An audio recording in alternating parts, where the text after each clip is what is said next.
Ina kina mama ambao wana watoto wadogo.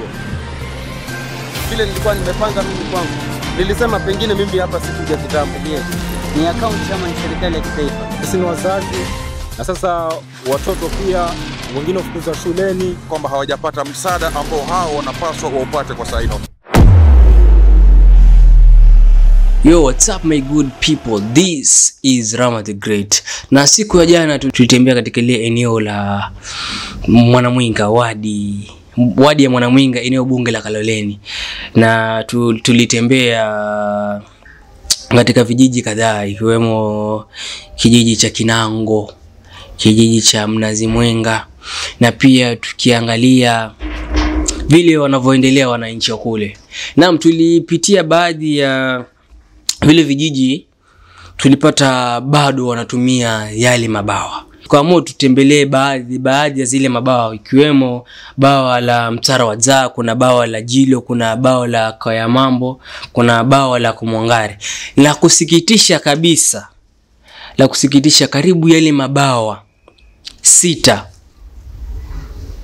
manne yote yamekauka.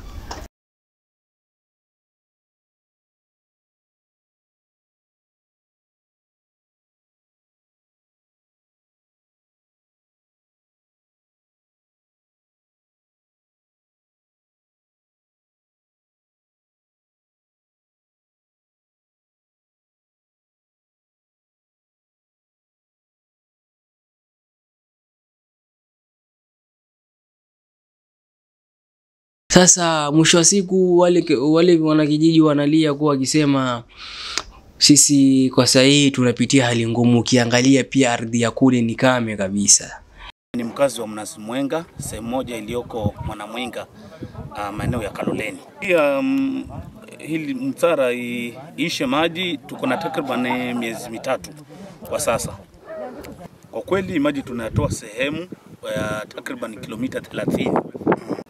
Kwanza imekuwa ndoto yangu sana, ni kitu ambayo nimekuwa nikiomba. Kwa hivyo wahisani tunawakaribisha wakuje, watusaidie huu Mtara uchimbwe vizuri, na niko na imani kwamba ukichimbwa vizuri, kwanza tutaweza kusaidika na maji yatakuwa karibu, wananchi tutakuwa tunasaidika, tutakuwa tunapata kwa hali ya urahisi.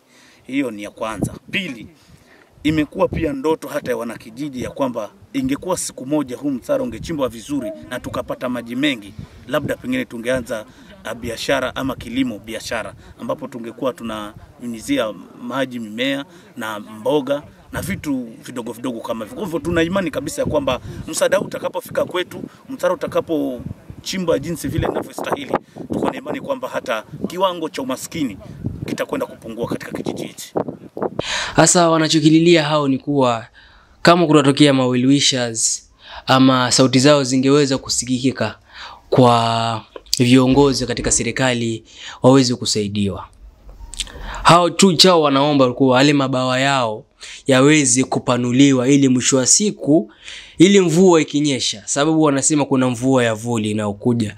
Hasa wanasema ili mvua ikinyesha yaweze kuingia maji, na katika ule muda wanaosema mingine wanasema katika mabawa yetu kuna mingine yanagharimu katika mwaka mmoja, mingine yanachukua miezi 6. Sasa wao wanadilia tu yale mabawa yaweze kupanuliwa na yaweze kuwekwa maji.